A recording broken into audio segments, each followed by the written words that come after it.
రాధా నారాయణ రెడ్డి గారు ఈ కార్యక్రమంలో పాల్గొంటున్నటువంటి మన సిద్దిపేట ఆర్డీఓ గారు గౌరవనీయులు కేవి సత్యనారాయణ గారు, సిద్దిపేట మండల ప్రజా పరిషత్ అధ్యక్షులు గౌరవనీయులు కొమరయ్య గారు, చిన్న కోడూరు జడ్పీటీసీ మెంబర్ గారు గౌరవనీయులు మల్లేశం గారు, చిన్న కోడూరు మండల ప్రజా పరిషత్ అధ్యక్షురాలు చెల్లెలు శ్రీమతి రోజా శర్మ గారు, మండల జడ్పీటీసీ సభ్యులు గౌరవనీయులు నా అన్నదమ్ములకు అక్కజల్లులకు అందరికీ నమస్కారాలు. నూతన సంవత్సర శుభాకాంక్షలు. ఈనాడు అంటే చాలా మందికి అర్థం కావడం లేదు. ఇది ఏం కార్యక్రమం, గవర్నమెంట్ ఎందుకు పెట్టినారు, ఎవరికి తెలియడం లేదు. ఇక్కడ ఒక విషయాన్ని నేను మీకు చెప్పవలసి ఉంది. మన దేశంలో ఈనాటికి కూడా చాలా పేదరికం ఉంది, దరిద్రం ఉన్నది. భూములు లేని వాళ్ళు ఉన్నారు. ఏదైనా కొంత భూమి ఉంటే అందుకోసం నీటి వసతి లేని వాళ్ళు ఉన్నారు. ఒకవేళ భూమి ఉండి బావి ఉంటే కరెంటు శాంక్షన్ లేక కరెంటు మోటార్ లేని వాళ్ళు ఉన్నారు. ఉండేదానికి ఇల్లు లేని వాళ్ళు చాలా మంది ఉన్నారు. కొంతమందికి కట్టుకోవడానికి బట్టలకు కూడా చాలా ఇబ్బందిగా ఉన్నారు. కొంతమంది కొడుకులు కోడలు సరిగా చూడకపోతే అన్నానికి కూడా అలమటించే మొత్తం దేశంలో ఎవరు కూడా సంతోషంగా లేదు. ఈ రోజు 50వ సంవత్సరం మనకు స్వాతంత్రం వచ్చి, అంతకు ముందేమో మనము బ్రిటిష్ దేశం వాళ్ళు మనం పరిపాలించినారు, నిజాం నవాబు మనం పరిపాలించినారు. వాళ్ళకు మన మీద ప్రేమ లేదు, ఎంతసేపు మనం దోసుకోవడమే తప్ప మన కోసం పనిచేయాలనే ఆలోచన లేదు అని ఆ రోజుల్లో మనం చెప్పుకున్నాం. మరి 50 సంవత్సరాల నుండి మనల్ని మనమే పరిపాలించుకుంటా ఉన్నాం. స్వతంత్ర భారతదేశం మన దేశంలో ప్రజాస్వామ్యం అని పేరు పెట్టుకొని మనం ప్రభుత్వం నడుపుకుంటా ఉన్నాం. పరాయి వాడు పరిపాలించినాడు, మనల్ని దోసుకొని పోయినాడు. మరి మనమే పరిపాలించుకుంటున్నప్పుడు మనం ఎందుకు బాగుపడండి? మన దేశంలో ప్రజాస్వామ్యం అని చెప్పినారు కానీ వాస్తవానికి ప్రజాస్వామ్యం లేదు ఈ దేశంలో. ప్రజాస్వామ్యం అనేది ఇంకా కేవలం ప్రారంభ దశలో కూడా లేదు. ప్రజాస్వామ్య నిజమైనటువంటి ప్రక్రియ ఈ దేశంలో ఇంకా ప్రారంభం కావాల్సి ఉంది. ప్రజాస్వామ్యం పేరుట నిజమైన ప్రజాస్వామ్యం అంటే ప్రజాస్వామ్యంలో అధికారానికి తావులేదు. అధికారం చెలాయించాలనేటువంటి ఒక ఆలోచన మన దేశంలో అందరికి వచ్చేసినది, ఒక బీమాలు వచ్చేసినది. గ్రామంలో సర్పంచ్ కాడ నుంచి మొదలు పెట్టుకుంటే, వార్డు మెంబర్ కాడ నుంచి మొదలు పెట్టుకుంటే, సింగిల్ విండో చైర్మన్ కాడ మొదలు పెడితే, దేశంలో ఉన్నటువంటి ప్రధానమంత్రి వరకు నేనేదో అధికారిని అయిపోయినాను, నేనేదో ప్రజల నెత్తి మీద ఎక్కి సవాలు చేయాలి, ఎక్కడికక్కడనే అధికారం చెప్తాను. ఈ అధికారం యొక్క నిశ మన నెత్తికి ఎంత ఎక్కిపోయిందంటే ఈ దేశంలో గ్రామంలో ఒక చిన్న ప్రభుత్వం మనిషి ఉంటాడు. ఆయన పేరులో మనం ఏం పెట్టినామంటే గ్రామ పరిపాలనాధికారి, విలేజ్ అడ్మినిస్ట్రేటివ్ ఆఫీసర్. అంత జాడ్యం, అంత నిశామం మనకు అధికారం మీద, అంత మోదు ఈ దేశంలో. ప్రధానమంత్రి అయినా, ముఖ్యమంత్రి అయినా, మంత్రి అయినా, ఎమ్మెల్యే అయినా, సర్పంచ్ అయినా, మండలాధ్యక్షుడైనా ఎవరైనా ప్రజాస్వామ్య ప్రక్రియలో పనిచేయడానికి వచ్చినటువంటి కార్యకర్తలు, ప్రజలు కలుపుకొని పనిచేసే కార్యకర్తలు మాత్రమే. రూలింగ్ పార్టీ అని వస్తుంది పేపర్లలో, పార్టీ ఇన్ పవర్, అధికారంలో ఉన్న పార్టీ వస్తుంది. డెమోక్రసీలో, ప్రజాస్వామ్యంలో రూలింగ్ అనే పదానికి తాగు, సర్వింగ్ పార్టీ అని ఉండాలి, పార్టీ ఇన్ సర్వీస్ అని ఉండాలి. అది నిజమైనటువంటి ప్రజాస్వామ్యం. ఈ రకంగా అధికారం కోసం ఒకరికొకరు కొట్లాడుతూ ప్రజలను వదిలేస్తున్నారు.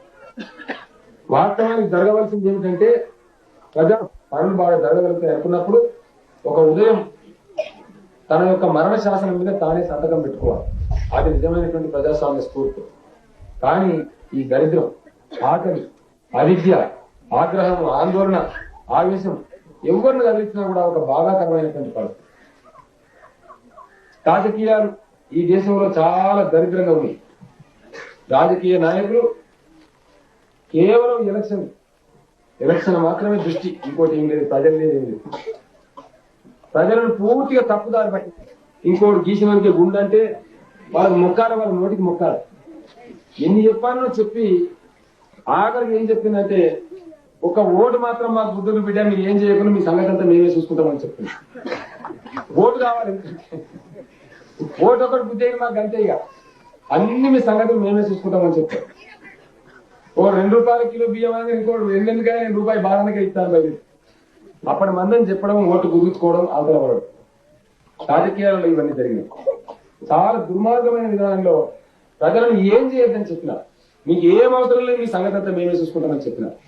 ఇది ఒక పెద్ద భయంకరమైనటువంటి మన దేశాన్ని పట్టి పీడిస్తున్నటువంటి గొప్ప జబ్బు, చాలా పెద్ద బీమారి. దీన్ని మనమంతా తీసుకోవాల్సిన అవసరం ఉంది. ఈ విధంగా రాజకీయాలలో ఏ పార్టీ కానీ ప్రతి పార్టీ కూడా ఈ తప్పులు ఇప్పటి వరకు చేయడం జరిగింది. తెలుగుదేశం పార్టీ కూడా ఈ తప్పు చేసింది నేను గ్యారెంటీగా చెప్తాను. ఈ పాపంలో, ఈ దేశంలో జరిగినటువంటి రాజకీయ పార్టీలు చేసినటువంటి పాపంలో తెలుగుదేశం పార్టీ కూడా కొంత వాటా ఉన్నది. ఒప్పుకొని తీరాలి. తప్పును ఒప్పుకున్నవాడే గొప్పవాడు. తప్పు తెలుసుకున్నప్పుడే మనకు మంచి ఏందో తెలుస్తుంది, ఎటువైపు అడుగుయాలని తెలుస్తుంది. ఈనాడు ఈ తప్పులన్నీ రాజకీయ పార్టీలు చేసినారు. ప్రజలను ఏం చేయవద్దని చెప్పినారు, మీకు ఏం బాధలేదని చెప్పినారు. ఇంకో మనకు చూసినారు, ఎవడన్నా ఎమ్మెల్యేనో మంత్రినో ఏమైనా ఊళ్ళపన్న బయలుదేరింది అనుకో, బయలుదేరితే ఇప్పుడు ఈ సందర్భం నేను మంత్రి నాకు ఏందో పెద్ద బెడద వచ్చి పడదు. ఈ మెడకుండా ఇది మొన్న దండలు వేసి వేసి వేసి అక్కడ నిన్న జైరాబాద్ పట్టణంలో వారికి దండం పెట్టి చెప్పిన నేను దయనాయి దండలు వద్దండి.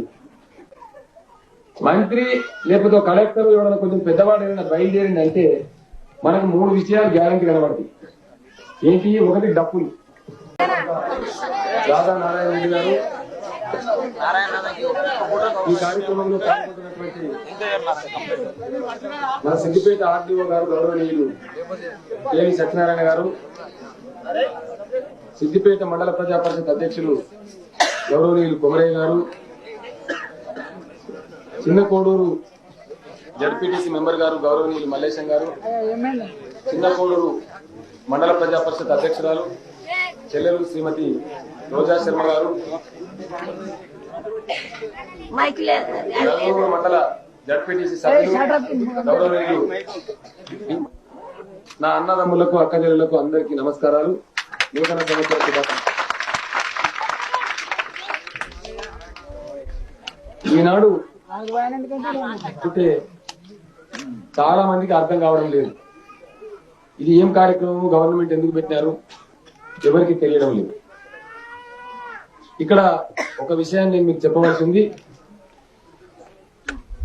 మన దేశంలో ఈనాటికి కూడా చాలా పేదరికం ఉంది, దరిద్రం ఉన్నది. భూములు లేని వాళ్ళు ఉన్నారు.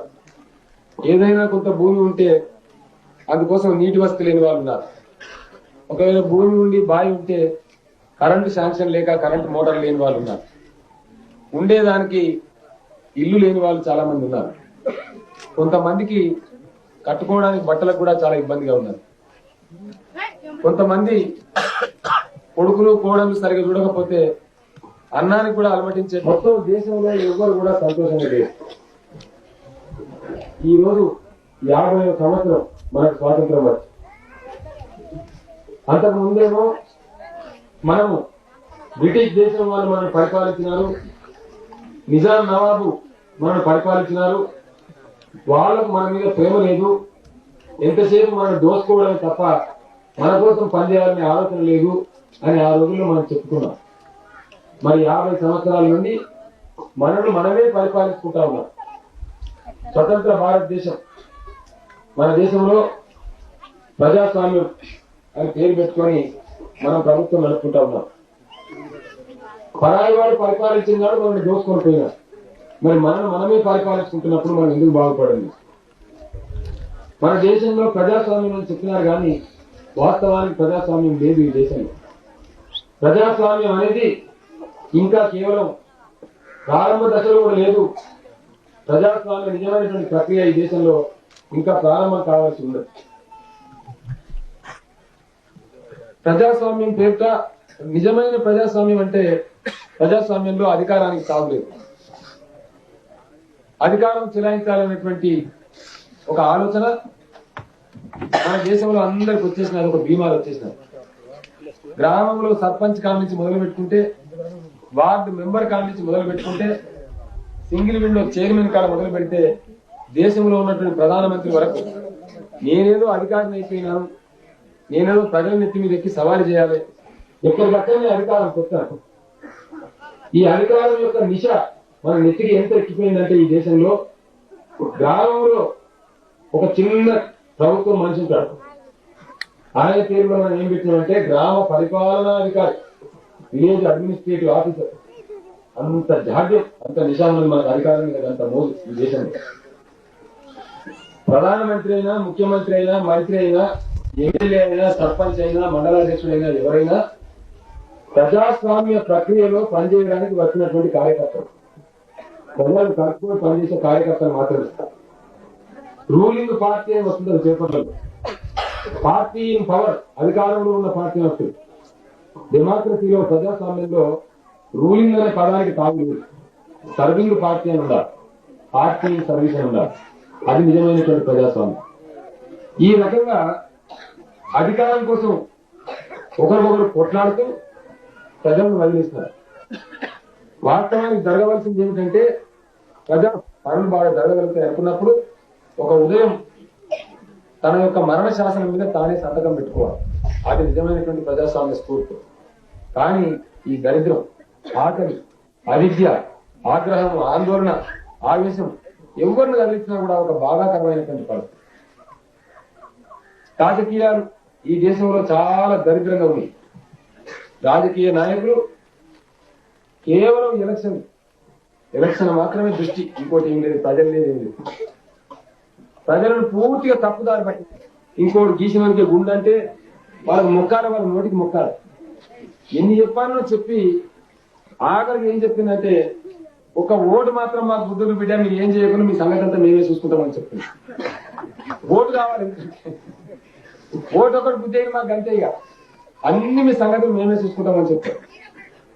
ఓ 2 రూపాయల కిలో బియ్యం అనేది ఇంకోటి 2 నేను రూపాయి బాగానే ఇస్తాను బయట. అప్పటి మందని చెప్పడం, ఓటు గుర్తుకోవడం, ఆంతరపడడం. రాజకీయాలలో ఇవన్నీ జరిగినాయి.